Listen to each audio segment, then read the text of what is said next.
تقوی ایک کیفیت قلبی کا نام ہے کہ بندہ جب ایمان لاتا ہے اللہ کے نبی اور اللہ کی ذات پر اور اللہ کے نبی کے دامن سے وابستہ ہوتا ہے، تو انبیاء دنیاوی استادوں کی طرح نہیں ہوتے کہ الفاظ بتا دیے اور اگلے نے وہ الفاظ سمجھ لیے، یا کسی کو لوہارا دل کھانا سکھا دیا اور اس نے وہ فن سیکھ لیا۔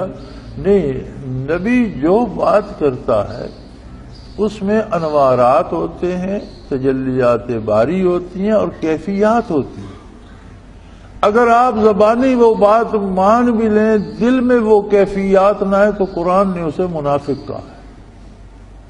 منافق کافروں کو نہیں کہا گیا، منافق جتنے بھی تھے سارے بظاہر کلمہ پڑھتے تھے، یعنی کلمہ پڑھتے تھے لیکن دل میں وہ کیفیات نہیں آئیں، وہ تعلق اللہ سے، اللہ کے نبی سے نہیں بن سکا، تو اطاعت الہی کو، اتباع رسالت کو بوجھ ہی سمجھتے تھے کہ یار یہ کیا مصیبت ہمارے گلے پڑ گئی، زبانی کلمہ پڑھتے تھے۔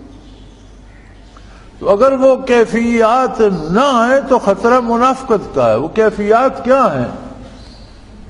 کیفیات کو سمجھنے سمجھانے کے لیے واضح نے کوئی لفظ وضع نہیں فرمایا، یہ لکھنے پڑھنے میں نہیں آتی۔ مثلا عام جو ہماری روزمرہ کی کیفیات ہیں، پیاس ہے، اب پیاس کے بارے آپ کسی کو کتنا سمجھائیں گے پیاس کیسی ہوتی ہے؟ اسے 2 گھنٹے بٹھا دیں گرمی میں اور پانی نہ دیں اور اسے پیاس لگے تو اسے سمجھ آ جائے گی پیاس یہ ہوتی۔ بھوک ایک کیفیت ہے، اب اس کے بارے کتابیں لکھ دیں، بھوک سے یہ ہوتا ہے، بھوک سے وہ ہوتا ہے، وہ سمجھ نہیں آتی۔ کسی کو ایک دن بھوکا رکھے اسے سمجھ آ جائے گی بھوک کیا ہوتی ہے۔ یعنی کیفیت جو ہے یہ الفاظ میں بیان نہیں ہوتی، جب بندے پہ وارد ہوتی ہے تو اسے پتہ چلتا ہے کہ یہ اس کا معنی ہے۔ تو نور ایمان مضبوط ہو، اس میں خلوص ہو اور قلب اطہر رسول اللہ صلی اللہ علیہ وسلم سے انوارات بندے مومن کے دل میں آئے تو اس میں ایک اللہ کی عظمت اور نبی کی عظمت کا ایک احساس پیدا ہوتا ہے۔ ایک احساس پیدا ہوتا ہے کہ میرا اللہ ہر وقت میرے ساتھ ہے، اب میں اس کے سامنے اس کی نافرمانی کیسے کروں؟ اس کی زندگی بدل جاتی ہے۔ یہ جو کیفیت ہے حضور حق کی، یہ جو کیفیت ہے عشق پیغمبر کی، دیکھو نا یہ جو محبت ہوتی ہے یہ بھی عجیب شے ہے۔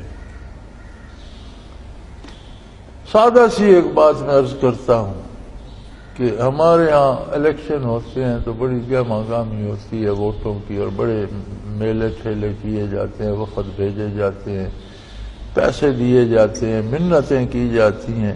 تو اگلا کہتا ہے یار میرا چچا دبئی ہوتا ہے، میرا بھائی فرانس میں ہوتا ہے، میرا بیٹا امریکہ میں ہوتا ہے، اس سے بات کروں گا، اگر وہ مان گیا تو میں آپ کی بات مان لوں گا، میں اسے ناراض نہیں کروں۔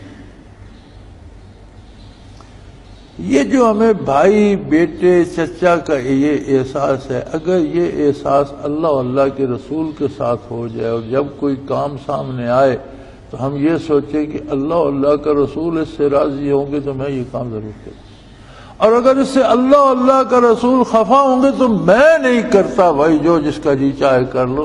اگر یہ کیفیت آ جائے تو اسے تقویٰ کہتے ہیں۔ اسے آپ خشیت کہہ لیں، ڈر کہہ لیں، پرہیزگاری کہہ لیں، جتنے معنی کرتے جائیں، لیکن تقویٰ کا اصل مفہوم ایک کیفیت ہے جو قلب اطہر رسول اللہ صلی اللہ علیہ وسلم سے بٹتی ہے۔ اور حضور کی ذات تو اللہ نے فرمایا سراجم منیرا، ایک ایسا روشن چراغ جو روشنی بانٹتا ہے، منیرا دوسرے کو منور کرتا ہے، روشن کرتا ہے، یعنی اس طرف سے ہمہ وقت رات دن بٹ رہی ہے روشنی، انوارات تقسیم ہو رہے ہیں، برکات بٹ رہی ہیں۔ اب کس نے اپنا کاسہ دل سیدھا رکھا کہ اس میں کوئی چیز آئے؟ بھی کتنی بارش بھی ہو، آپ الٹا برتن لے کر بارش میں کھڑے ہو جائیں، جب ختم ہوگی تو آپ کہیں میرے پاس تو پانی کوئی نہیں، بارش تو ہوئی پر مجھے تو کچھ نہیں ملا، تو آپ نے برتن الٹا رکھا ہوا۔ اگر آپ برتن سیدھا رکھتے تو جتنا آپ کا برتن تھا وہ بھر جاتا. یہ معاملہ تو دنیا کا ہے. جو معاملہ اللہ اللہ کے رسول کے ساتھ ہے اس میں تو برتن بڑے بھی ہو جاتے ہیں، صرف آپ سیدھا رکھیں، وہ بڑھا بھی دیتے ہیں. تو ہی ناداں چند کلیوں پہ قناعت کر گیا، تو ہی ناداں چند کلیوں پہ قناعت کر گیا، ورنہ گلشن میں علاج تنگی داماں بھی ہے. یعنی یہ وہ بارگاہ ہے کہ وہ دامن بڑھا بھی دیتے ہیں، وہ اپنی شان کے مطابق عطا کرتے. تو اس طرف سے تو کمی کوئی نہیں. ہما وقت رات ہو یا دن، ہما وقت ابر رحمت برس رہا ہے. اب ہمیں کتنا ملا یہ تو ہمیں خود سے پوچھنا چاہیے، اپنے آپ سے. یہ سوال ہمیں اپنے آپ سے کرنا چاہیے. اگر ہمارا قاصد دل سیدھا ہے، ہمارے دل میں خلوص ہے اللہ کے ساتھ، اللہ کے رسول کے ساتھ، یار اللہ کو ماننا بڑا ہی مشکل ہے، بہت مشکل ہے.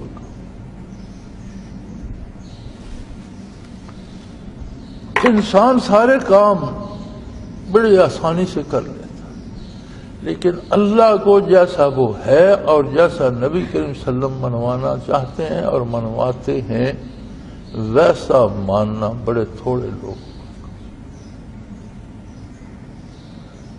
ہمیں ایک کانٹا چبھ جائے تو اللہ نے روکا تو نہیں جائز علاج کرانے سے، شرعی طریقے سے اس کا علاج کرنے سے تو نہیں روکا، لیکن ہم شریعت کی حدود پھلانگ جاتے ہیں. ہم پتھر کے سامنے بھی سجدہ ریز ہو جاتے ہیں، یا میرا یہ کانٹا نکال دے. یار یہ پتھر تمہارا کانٹا کیا نکالے گا؟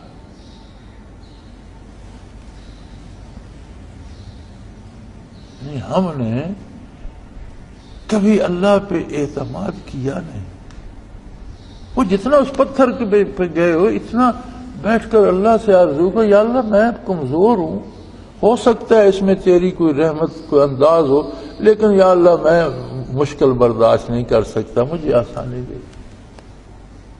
اور اس پہ جم جاؤ، پھر اس پہ قائم رہو. مشکل کا اللہ سب مسلمانوں کا اسلام قبول کرے، لیکن بھائی زندگی کا تجربہ یہ بتاتا ہے کہ اللہ پہ اعتبار انسان مشکل سے تب بھی کرتا ہے کہ اس کے دل میں وہ برکات آئیں جو نبی کریم صلی اللہ علیہ وسلم سے تقسیم ہوتی ہیں. ورنہ میں یہ سمجھتا ہوں کہ یہ بہت مشکل. بندہ چپے چپے پہ سجدہ ریز ہو جاتا، بندہ بھاگ پڑتا ہے ناجائز وسائل کی طرف. ضروری نہیں کہ بتوں کو ہی سجدہ کرے. اگر ہم غیر شرعی طریقے سے کسی انسان کی بھی منت کرتے ہیں تو یہی بت کی پوجا ہے. اگر ہم شریعت کے خلاف کسی بڑے آدمی، کسی افسر، کسی عہدیدار کی منت بھی کرتے ہیں تو خلاف شریعت اس سے جو نفع کی امید رکھتے ہیں یہی بت پرستی ہے.